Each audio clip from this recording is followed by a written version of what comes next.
बिस्मिल्लाहिर्रहमानिर्रहीम। अस्सलाम वालेकुम। मैं प्रोफेसर डॉक्टर अंजुम रहमान। आज मैं आपसे डिस्कस करूंगी कि लास्ट मंथ में जो ख़वातीन हामला होती हैं वो बड़ी कंसर्न होती हैं अपने बच्चे की धड़कन के लिए। उनको लगता है कि ओवर द टाइम बच्चे की धड़कन कम हो रही है। बहुत दफ़ा धड़कन कम होती है, वो किसी डॉक्टर्स के पास जाते हैं और हो सकता है कि वो डॉक्टर्स प्रॉपर ट्रेन ना हो और बिला वजह उनका इस वजह से ऑपरेशन हो जाता है। क्या बच्चे की धड़कन थोड़ा सा भी कम होना आपके बच्चे के नुकसान की एक सिम्टम्स है या अलामत है? आज सारा कुछ हम ये डिस्कस करेंगे। देखिए, जो बच्चा जब ग्रो करता है, शुरू के 5 महीने के बाद फर्स्ट टाइम माँ को बच्चे की मूवमेंट फील होती है, जिसे हम कहते हैं कि धड़कन सही है कि नहीं है। डेफिनेटली वो धड़कन तो नहीं फील कर रही होती, वो मूवमेंट फील कर रही होती है। और फिर ओवर द टाइम जब बच्चा ग्रो करता है, जब बच्चे का साइज़ बड़ा हो जाएगा, तो मूवमेंट जो है वो पहले के मुकाबले में ग्रेजुअली कम होंगी। मगर इसका मतलब ये नहीं है कि बिल्कुल ही कम हो जाएंगी। वो जितनी शुरू के सेकंड ट्राइमेस्टर में, यानी कि 5वें महीने के बाद होती हैं, जब 9वां महीना होता है या 8वां महीना होता है, तो डेफिनेटली क्योंकि इतनी स्पेस नहीं होती तो ओवर द टाइम वो मूवमेंट कम होती है। फिर भी 24 घंटे में 15 से 20 तक की मूवमेंट जो है वो इट्स नॉर्मल।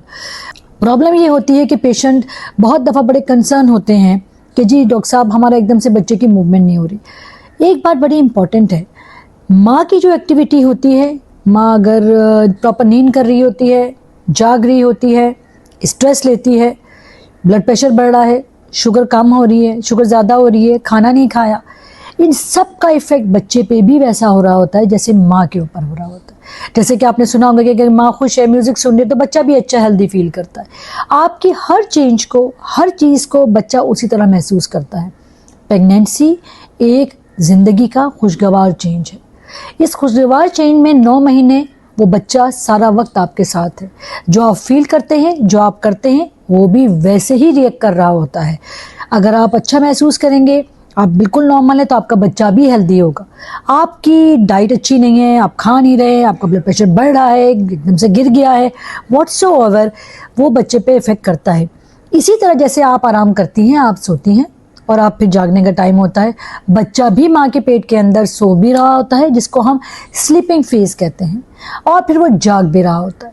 जब बच्चा सो रहा होता है उस वक्त बच्चे की जो मूवमेंट है वो जब बच्चा जाग रहा होता है उतनी नहीं होती। टोटल ड्यूरेशन बच्चे की 1 घंटा, 1.5 घंटा, 2 घंटे सोने की भी होती है, जिसको बहुत दफ़ा ख़वातीन परेशान हो जाती है कि डॉक्टर साहब बच्चा बिल्कुल ठीक मूव करता, अभी 1-1.5 घंटे से बच्चा मूव ही नहीं कर रहा। इसका सबसे इम्पॉर्टेंट तरीका ये है, बल्कि सबसे अच्छा तरीका ये है, अगर आपको लगता है कि आपकी बच्चे की मूवमेंट सडनली कम हो गई है, आपका ब्लड प्रेशर नॉर्मल है, शुगर नॉर्मल है, आप अदरवाइज हेल्दी महसूस कर रही हैं, तो आपको चाहिए कि कुछ हाइड्रेट करें, जूसेस ले लें, पानी पिएं, थोड़ा सा कुछ खाना खा लें, कुछ तो थोड़ा सा अपने आप को बूस्टअप करें। हो सकता है आपकी शुगर कम हो गई है, हो सकता है आपको बहुत ज़्यादा लास्ट मंथ तक वोमिटिंग हो रही हो, या कोई आप अच्छा फील नहीं कर रही हो, आपको हो सकता है थोड़ा बहुत वायरल इन्फेक्शन हो रहा है, बिल्कुल भी नॉर्मल है, तो आपने प्रॉपर डाइट नहीं ली हुई हो, जिसकी वजह से हो सकता है कि बच्चे का भी इफ़ेक्ट डायरेक्टली वो कर रहा हो और बच्चा की जो है वो मूवमेंट कुछ अरसे के लिए कम हो गई है, या कुछ भी नहीं, बच्चा स्लीपिंग फेज में है, बच्चा सो रहा है। तो हम पेशेंट को एडवाइस करते हैं कि आपने परेशान नहीं होना है, आपने करना ये है कि आप कुछ हाइड्रेट करें, जूसेस पी लें, थोड़ी सी डाइट ले लें, और वो लेफ़्ट लेटरल यानी कि उल्टी करवट से थोड़ी देर के लिए लेटें। आप महसूस करेंगे कि बच्चे की धड़कन वापस से वही, या सॉरी, बच्चे की जो मूवमेंट है वो आप फील करेंगे कि वो वापस से वैसे ही हो जाएगी जैसे कि पहले थी। पर स्टिल अगर आपको लगता है कि काफ़ी घंटे हो गए और बच्चा मूव नहीं कर रहा, तो डेफिनेटली वो स्लीपिंग फेज भी नहीं है बच्चे की, आपने खाना वाना भी खाया है, हाइड्रेट, फिर लाजिम अपने डॉक्टर के पास जाए।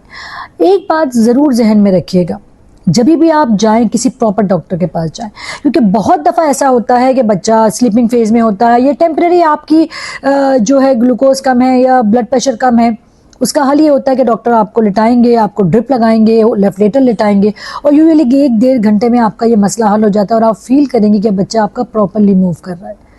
मगर बहुत दफ़ा ऐसे होता है कि पेशेंट्स जो हैं वो किसी क्विक के पास या अनक्वालिफाइड डॉक्टर के पास जाते हैं और वो कहते हैं हाँ जी बच्चे की धड़कन कम है, और फ़ौरन से वो ऑपरेशन कर देते हैं ना। ज़्यादातर ऐसा होता है कि जब आपके बच्चे की मूवमेंट कम होती है, उसमें कोई बहुत इंपॉर्टेंट पैथोलॉजी नहीं होती, और वो यूजुअली डाइट से, ड्रिप से, आपके आराम करने से, इससे ये सही हो जाता है। बहुत कम मिकदार ऐसी ख़वातीन को होती है जिनका वाकई में बच्चे की धड़कन ख़त्म हो रही होती है, या बच्चे को कोई इशू हो जाता है जिसकी वजह से मूवमेंट नहीं हो रही होती। मगर रेशियो ऑफ सिजेरियन सेक्शन एक रॉन्ग डिसीजन के बहुत ज़्यादा हैं, इसीलिए बहुत सवा ख़वातीन मिसमैनेज हो जाती हैं। सो अगर आपके बच्चे की धड़कन कम है, इसके लिए ज़रूरी है कि पहले तो आप अपना खुद इलाज करें, जितना जल्दी हो अपने आप को हाइड्रेट करें, या फिर आपको लगता है कि काफ़ी घंटे हो गए हैं तो इमीडिएटली डॉक्टर के पास जाएं। आप खुद महसूस करेंगे कि छोटी मोटी ट्रीटमेंट से आपका ये मसला हल हो जाएगा और आप बिला वजह के ऑपरेशन से बच सकेंगे, क्योंकि इवन सिजेरियन सेक्शन का अगर गलत इंडिकेशन है, बिला वजह हुआ है, तो वो भी एक सर्जरी है जो आपके और आपके बच्चे के लिए रिस्की हो सकती है। इसी के साथ मैं आपसे इजाज़त चाहूँगी। Thank you very much. Pakistan जिंदाबाद।